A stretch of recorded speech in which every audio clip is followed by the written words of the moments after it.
Welcome, everyone, to the Tethys Shipyard. I am Takeshi Yamato, the Yardmaster, joining our host, the Housecoat Gamer. Yo.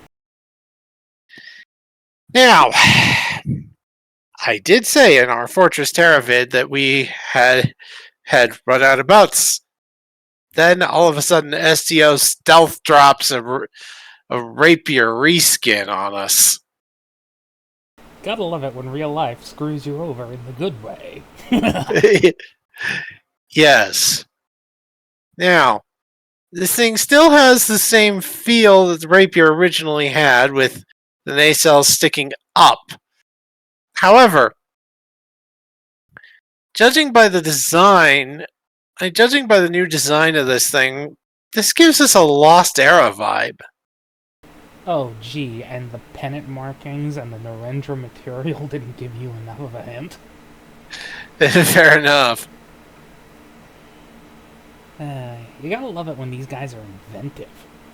I honestly didn't think Lost Era would be a good fit for this particular boat. I thought that would be the Gladius or something. Yeah. But they got it to work. A bit of a strange one, though.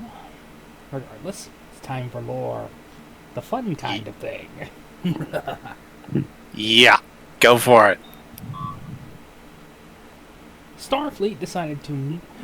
The Advanced Starship Design Bureau decided to milk the Narendra project for all it was worth. Or at least the original Ambassador project, which would later be designated Narendra in the future. And utilized as much of the advanced technologies as possible to create a new series of starships. One of those vessels was the final successor to the Constitution class, at least from the 23rd century onward, the Vesper. A new design, however, was needed to fill the general patrol role, as the Vesper was clearly proving to be insufficient in several roles, mostly due to how complex the design was, and the fact that, well, the Excelsior class was kind of proving to be superior, instead of being 20 years older. Yeah. Therefore, they decided to go simple. Really simple. Almost Oberth simple. Yeah. Utilizing several design elements from the Oberth, but more elements from the Narendra class. The ASDB, specifically San Francisco, created the Rapier-Class. Primarily designed by an Andorian design team, and it shows with the clear, obvious weapons emplacements. This ship was specifically designed to perform the patrol and basically heavy frigate roles, finally replacing the Okinawa and, to a point, the Akula class. Of course, there were a few problems. Due to the experimental nature of the ship, not to mention its rather niche design role, it was not going to be equipped with isolinear computers and was stuck with the good old final refinement of duotronics.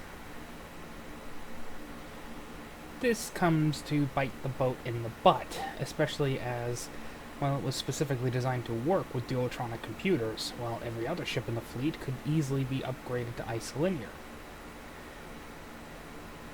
In the early days, this was pretty easy to deal with. Ships are being decommissioned, just rip their computer cores out, wipe them, and put them into the new Rapiers. But then isolinear computers started to becoming more of a thing, and they were still quite bulky. Not exactly a good thing for a Rapier-Class starship. Because this thing is tiny. Very much so.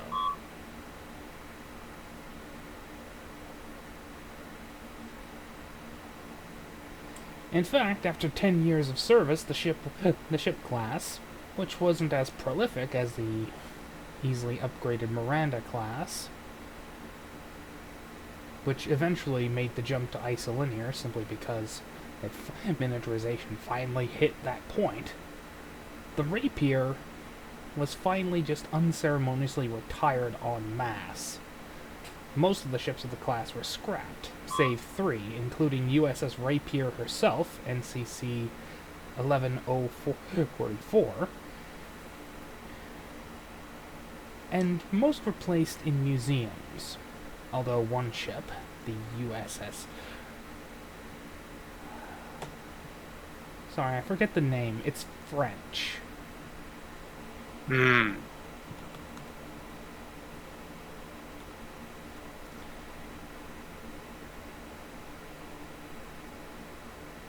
At least I think it's French. The Romantic languages, you know how it is. Yeah. I forgot it. It's Spanish. The Espada.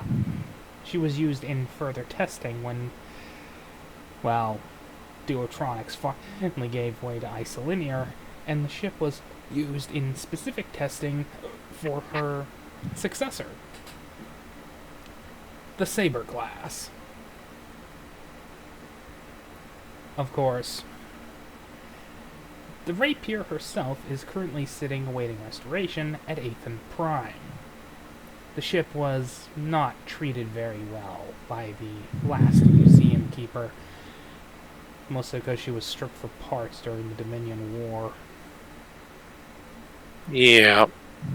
So, let's get to statting this thing. Yes. Let's. So we give this thing an entered service date of 2315. And this gives us, it's a scale 3 starship, so those two combined give us 50 system points to work with. We have distributed this as comms 9, computers 6, engines 9, sensors 9, structure 8, weapons 9. For department values, it's the same. Department modifiers, it's the same as the Saber. 2 points in con, 1 point in security. Weapons are the same as well. Phaser arrays, photon torpedoes, and a strength 4 tractor beam. This is because, again, it has high power track. It does not have improved impulse drive, though. It doesn't have the enhanced impulse engines of the Saber. So instead, it just has the high power tractor beam, which means GMs will have room for a profile talent and a free talent. Now, and for descriptor trait, it has Federation Starship. Now, this was built using Utopia Planitia rules for Star Trek Adventures First Edition. But I believe these things are easily convertible to second edition, because I just saw an article from Continuing Mission about a space frame built with second edition rules that can easily be used for first edition. So, yeah, I think so. Yeah, starships are probably fairly easy to swap around.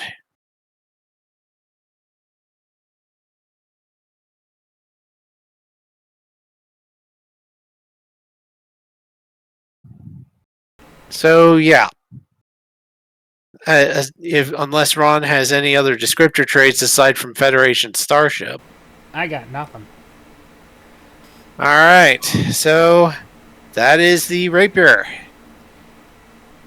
It appears we're going to be doing a lot of stealth updates as time goes on. Of course, I'm not going to be uploading this for a while. Yeah. We have a lot of backlog, thank God. Yeah, we have tons of backlog, which, well, it means we don't need to record quite so often, and we can only record. We only need to record whenever they do a new update, either forecast or stealth dropped. In the meantime, bye bye.